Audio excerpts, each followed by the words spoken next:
Hi everyone, this is Miss Riley and you're about to watch a quick video on regular preterite indicative and Car-Gar-Zar verbs. So first of all, what is the actual preterite indicative? The preterite is when you are speaking in the past tense. So here's some examples in English. Last night we went to the movies. I was a witch. They saw that play last weekend. Did you play chess with my brother yesterday? Notice that all of these actions are completed. Completed means that they are done, that they are over with, and that these are actions that have a very specific ending time frame. Look at these specific endings that I have here. Last night. I was a witch for Halloween last year. They saw that play last weekend. Did you play chess with my brother yesterday? Now, keep in mind that I can still use the preterite even if I don't have a specific time frame, such as yesterday or last weekend. It's just that the action itself would imply that it was over, that it was complete and done. Here are some of my endings. Also, because you all are going to be learning about irregular preterite and different spelling changes like that, it is important to remember that the term regular means that these verbs are going to follow the regular conjugation rules, meaning that you're taking off the ending and you're adding whatever the appropriate endings are. So here are my AR verb endings. Easte o, amosastes, and arron. Notice the accents in the A and the O. The astes, remember, is for vosotros, which means you all, used in Spain. My ER and my IR verbs have the same exact endings. Iste, io, notice again the accents here and here. Imos, istes, and ieron. Car-Gar-Zar. Verbs that end in Car-Gar-Zar are going to have a spelling change in the yo form only in the preterite indicative. So let's first look at car. When I'm talking about car verbs, I mean verbs that end in CAR. So like sacar, tocar, aplicar. There's a plethora of verbs. In the yo form, what's going to happen is that the C is going to change to a QUE. And this is because the CE sound makes an S sound.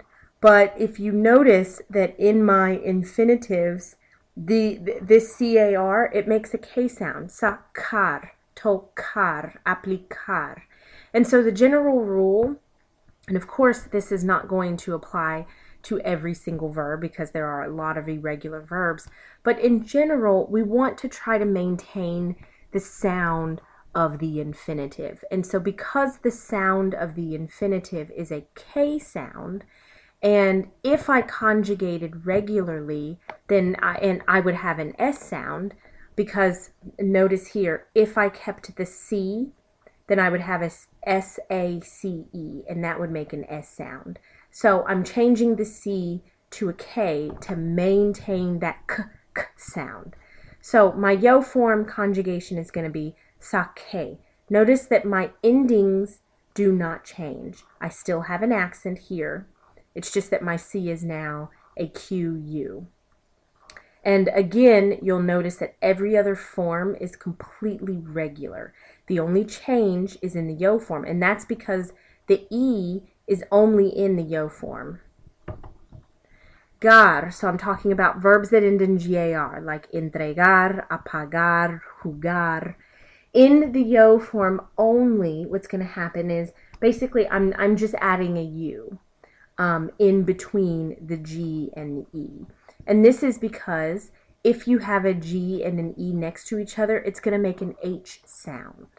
However, and remember the general rule that I just told you all about, because my infinitives have a hard G sound, like in goat and girl and gift, entregar, apagar, I want to maintain that hard G sound. And so the only way to do that would be to add a U, which if you'll notice in pronouncing this word, apague, the U is completely silent.